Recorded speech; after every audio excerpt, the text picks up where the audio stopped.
Le miracle, c'est l'intervention du surnaturel.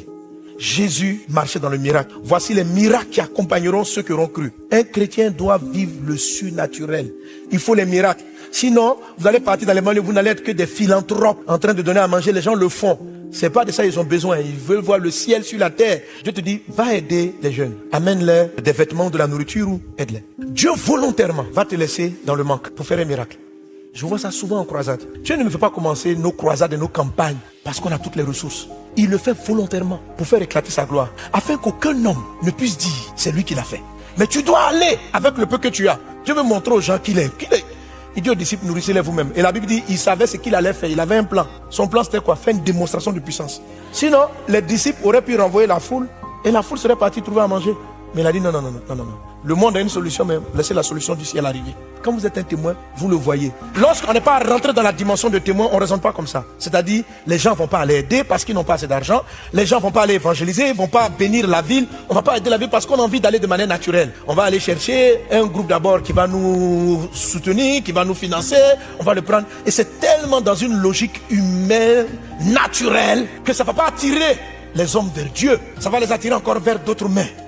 Il ne s'agit pas d'aller témoigner de manière naturelle. Il faut que tu sois accompagné du surnaturel. La question maintenant, comment est-ce qu'on quitte l'étape de la chrétienté standard? Quand on parle de Dieu, c'est aussi un témoignage. Comment on quitte cet état-là pour rentrer dans ce dont Jésus est en train de parler? Vous serez mes témoins. À Jérusalem, c'est comme ça que vous allez conquérir la terre. En passant de l'étape de simple apôtre, de prédicateur, de personnes qui m'ont accompagné, qui sont toujours restées avec moi, à devenir des témoins. Vous serez. Comment on bascule de ce point à l'autre? Alléluia. Alors il dit ça très simplement. Tout est dans la phrase. Il dit, vous recevrez une puissance et vous serez mes témoins. Vous recevrez. La première clé pour devenir un témoin, c'est la réception. La manière dont tu reçois la parole de Dieu, le Saint-Esprit, va te faire basculer ou va te faire rester un chrétien simple. La manière de recevoir. La réception dans la parole de Dieu est très importante. C'est la réception qui fait qu'on devient fils de Dieu. Jean chapitre 1, verset 11 dit ceci. La parole est venue chez les siens et les siens ne l'ont point reçue. Mais à tous ceux qui l'ont reçue et à ceux qui croient en son nom, elle a donné le pouvoir. Acte 1:8. Vous recevrez une puissance et vous serez mes témoins. Donc les disciples devaient se positionner de sorte de recevoir cette puissance. Tu ne deviens pas témoin par ta propre intelligence, par tes propres méthodes. Parce que tu t'es mis en position de réception de quelque chose que Dieu t'envoie. La Bible dit, la parole est arrivée chez les siens, chez des croyants. Mais les siens ne l'ont pas reçu. Mais à tous ceux qui l'ont reçu, le pouvoir a été libéré. Elle a donné le pouvoir. La puissance qui transforme une personne naturelle, qui prêche naturellement, en une personne qui devient un témoin, se trouve dans la réception. Dans le livre de Marc chapitre 6, on voit cela clairement manifesté. Jésus arrive dans un environnement, il ne put faire. La Bible n'a pas dit il n'a pas fait. Jésus est arrivé chez ceux de son enfance et il était là. Physiquement, ils l'ont reçu. Physiquement, ils étaient admiratifs de le voir. Admiratifs de voir les miracles qu'ils ont entendus. Il dit, on a entendu. Il dit, Monsieur, ce n'est pas le fils de Marie, le fils de Joseph, ce n'est pas... Et puis ils étaient là en train de... Et la Bible dit au verset 5, il ne put. Vous voyez, ça paraît étrange, non? Que Dieu soit empêché. Il y a des versets qu'on n'aime pas voir, parce qu'on ne peut pas comprendre que Dieu soit empêché. Parce que le mot il ne put, ça veut dire qu'il a essayé. Ça veut dire qu'il a prié pour des miracles. Les miracles ne sont pas venus. On n'a pas dit, il n'a pas fait. Il ne put faire. Ça veut dire qu'il a essayé, mais il n'a pas pu. Sinon qu'il y a eu quelques guérisons. Mais il y avait quelque chose de plus grand. Mais la façon dont le peuple l'a reçu a été un frein à la manifestation d'une plus grande puissance. Si vous lisez Marc chapitre 6, il y a un contraste total. Marc 6. Ils vinrent dans le pays de Génézareth et ils l'abordaient. Quand il fut sorti de la barque, les gens ayant aussitôt reconnu Jésus, parcouru tous les environs, ils l'ont se mis à porter des malades sur des lits. Les gens ayant aussitôt reconnu, ils ont été enthousiastes, ils ont mis des malades. Verset 56. En quelques lieux qu'il arriva, dans les villes, dans les villages et dans les campagnes, on mettait les malades sur les places publiques et on le priait de leur permettre seulement de toucher le bord de son vêtement et tous ceux qui les touchaient étaient guéris. Donc Jésus est arrivé dans un endroit, son don de miracle a explosé. Le simple fait qu'il traverse les endroits, les malades étaient guéris. Tous ceux qui l'approchaient recevaient la guérison. La différence, c'est la réception. Il y a certains qui ont accepté Jésus comme Seigneur et Sauveur. Ils l'ont reçu là, mais ils ne l'ont pas reçu dans sa dimension de puissance. La Bible dit à tous ceux qui l'ont reçu et qui croient. Ça veut dire la foi et la réception sont liées. C'est-à-dire, si tu reçois, tu crois d'une certaine manière. Tu acceptes une chose d'une certaine façon. Amen. J'ai vu des gens ne pas aller en croisade parce qu'ils n'avaient pas assez d'argent. Ils ne croient pas. Ils parlent de Jésus, mais la puissance ne peut pas les accompagner parce qu'ils ne croient pas. J'ai vu des gens refuser de prier pour des malades parce qu'ils ne croient pas. Même dans la prière pour les malades, il faut persévérer jusqu'à voir des grands miracles. Pourquoi on persévère? Parce qu'on croit.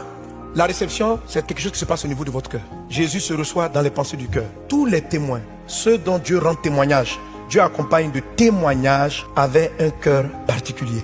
Dieu leur rend témoignage à cause de leur cœur.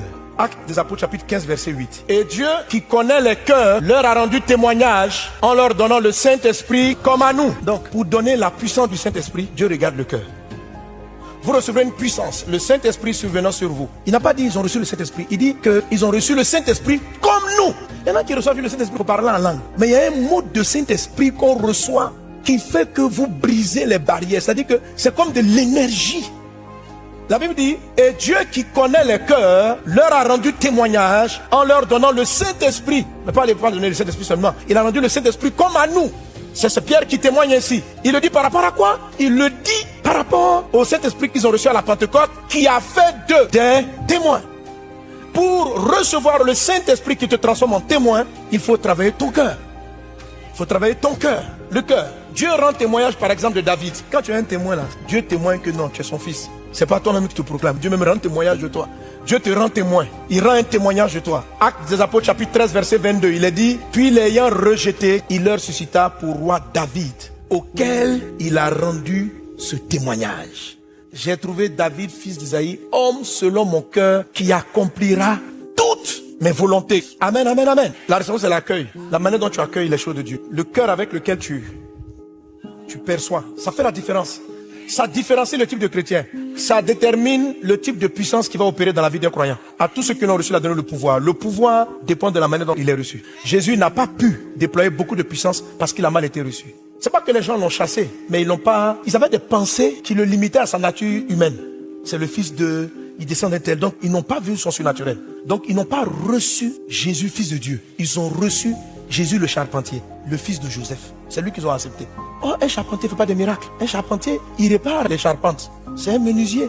Si tu reçois Jésus comme un philanthrope, quelqu'un qui est là, qui vient donner des petits trucs aux gens, vous voyez Jésus comme ça, c'est ce que tu auras. Si tu reçois Jésus comme le Père Noël, en fait, ça n'amène aucune personne à Christ. Les chrétiens qui font de bonnes œuvres, il y en a beaucoup, mais ils ne sont pas des témoins. Ils font de bonnes œuvres, mais des œuvres totalement humaines. Ressources humaines, stratégie humaine, tout est humain. Il n'y a rien qui démontre. Tout le monde fait ça. Les cousins, ils le font. Dans toutes les sectes, ils le font. Il faut aller là où les gens crient, mais avec la puissance de Dieu. Les gens ont besoin de voir Dieu. Sinon, des personnes qui ont compassion, qui amènent de ça, qui amènent... Non, non, non. Jésus a beaucoup de facettes. Vous avez la facette humaine de Jésus. Si c'est ce que vous voyez, mais vous ne pouvez pas opérer au-delà. Si je reçois Jésus qui fait marcher les paralytiques, qui fait voir l'aveugle, si je reçois Jésus qui accorde des révélations, qui est dans tous les domaines, je le reçois. Pourquoi certains ne croient pas que les prodiges vont les accompagner dans le football? Parce qu'en fait, pour eux, le football n'intéresse pas Jésus. Donc ils prient pour qu'il y ait des miracles un jour. Mais en fait, leur esprit dit que Jésus n'accompagne seulement que ceux qui sont sur la chair. Que les miracles, c'est pour ceux qui sont en évangélisation. Mais c'est parce que tu joues pour toi. Si tu voyais ton jeu comme un témoignage, ça aurait changé les choses. Si tu te voyais dans le domaine comme un missionnaire, ça aurait changé les choses.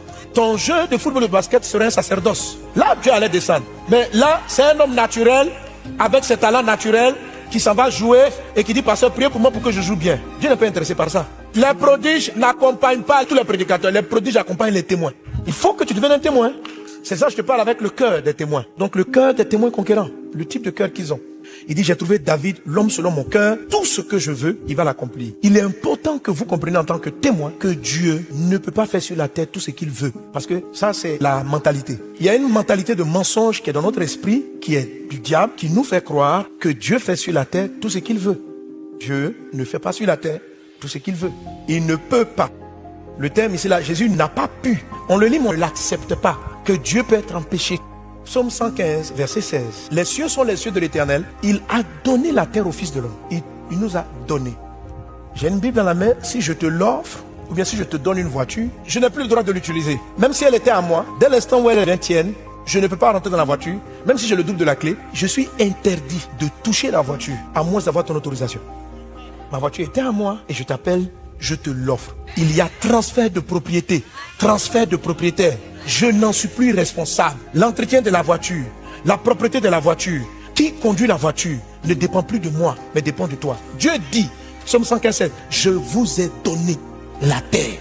Donc, n'attendez pas qu'il vienne faire des choses sur la terre si un homme n'a pas autorisé. Dieu pleure de voir tous tous ces gens qui meurent du cancer, ces gens qui dépriment, mais il ne peut pas les toucher, à moins qu'il y ait quelqu'un. Ils sont dans les banlieues, ils sont dans les zones en train de crier, oh Dieu, si tu étais vraiment si puissant, pourquoi tu laisses cette jeune fille être maltraitée? L'enfant, elle a été abusée, on l'a violée, les gens sont dans la dépression, oh Dieu, si tu existes, pourquoi tu permets cela? Il n'a jamais permis. Il a manqué de témoins pour empêcher ce drame.